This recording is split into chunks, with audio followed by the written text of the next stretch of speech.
एवढी सेवा केली तुमची, तरी असे का घडले? असंही म्हणतात, एवढी केली सेवा तुमची तरी असे का घडले? कधी कधी तक्रार करतात आणि तुम्हालाच घालतात साकडे.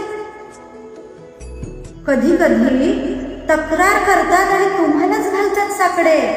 पण तुम्ही म्हणता यात माझा काहीच दोष नाही, यात माझा काहीच दोष नाही, सारे भोग तुझे आहेत. पण हे भोग भोगताना तुम्ही त्यांचा हात कधीच सोडला नाही. काय झालं सर, तुम्ही काही केलंच नाही.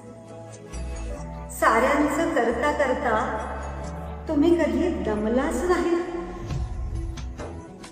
आणि या साऱ्यांना स्वामी तुम्ही कधी कळलाच नाही, तुम्ही कधी कळलाच नाही.